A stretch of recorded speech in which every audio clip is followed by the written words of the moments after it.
is Nvidia a monopoly? So through everything external that I've said about Apple, I had people say, Pat, first of all, I hate you, but also Apple is not the monopolist. What about Nvidia? And I had somebody who showed me a matrix that said Nvidia had 97.7% of the market, AMD had 1.8, and Intel had 0.6. Now, we never got, the poster never got back to me to tell me, what market, what region, what's the duration of time. But here's the point, folks. It's not illegal to have 97.7% market share.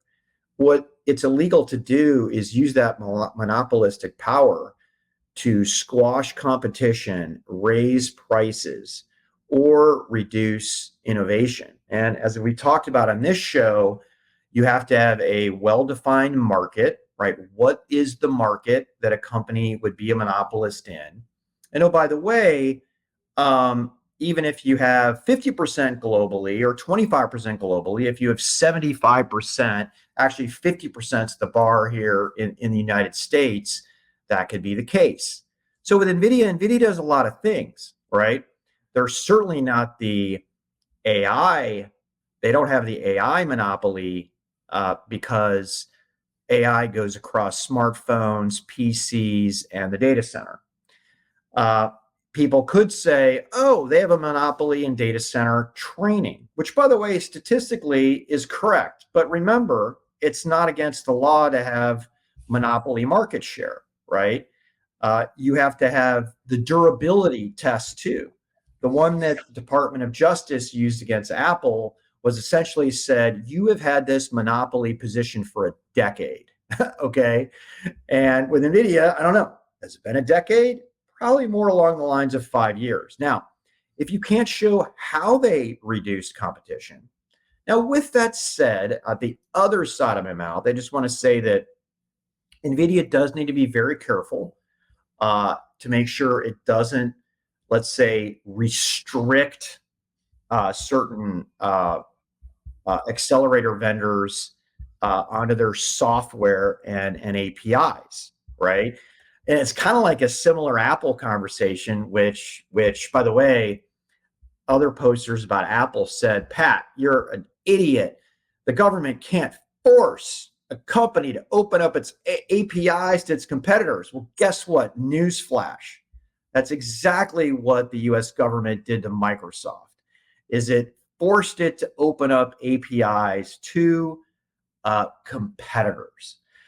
So when it comes to NIM, when it comes to CUDA, Intel, part of the all the lawsuits against Intel, including AMD's, was that Intel was using CPU ID with ISVs that said only Intel, genuine Intel with the CPU ID would actually work, and for AMD the software wouldn't work. So NVIDIA's got to watch it. It doesn't, to me, it doesn't pass the monopolist test or the illegal monopolist test at this point. Yeah, you're always balancing the two. You're dealing with consumer harm and then you're dealing with competition. And that's always kind of those two different litmus tests for anti-competitive behavior. And then, of course, anti-competitive intent versus monopolistic market share, which, you can have a monopolist market share but not be showing any anti-competitive behaviors. This is kind of interesting because there really was no competition for a long time. They've been basically doing this and building this. Jensen came out and basically said, we create markets. We don't compete in markets. So when you create a market, you get enough size and scale. Like what they built, the framework top to bottom, it really didn't exist. And so for accelerated computing, there were some different efforts being made by different companies, but no one had really completed the stack. And that was where NVIDIA got a lot of its leverage early on. I've said this for a long time, Pat, as we've sort of tried to debate this whole monopoly thing with different companies, whether it's been Apple or Qualcomm or others, is the FTC and these other regulators, should they be looking at stopping monopolies before they become monopolies, and how much should they be getting involved in that? Wow. is it the burden of proof of like you are already doing this? Like, should the person have to commit the crime and then you fix it, or should the it was kind of like when Adobe, when in Figma deal, it was like that really wasn't a monopoly, but they kind of stopped it because it was like, well, it could become one. It's like But when does it be? it's like pre-crime. It's like pre-crime. So we've got Tom. Here I am, Tom Cruise. I'm sitting here. It's Tom Cruise, right? I'm better looking, of course, but I'm sitting here at the ball. I'm waiting. Oh shoot, it's me. Jensen's gonna. Oh crap, it's me. I do think directionally that is where it's going. I mean, I don't see. The CUDA lock-in is a real thing. It's definitely being countered with some different layers of abstraction and frameworks.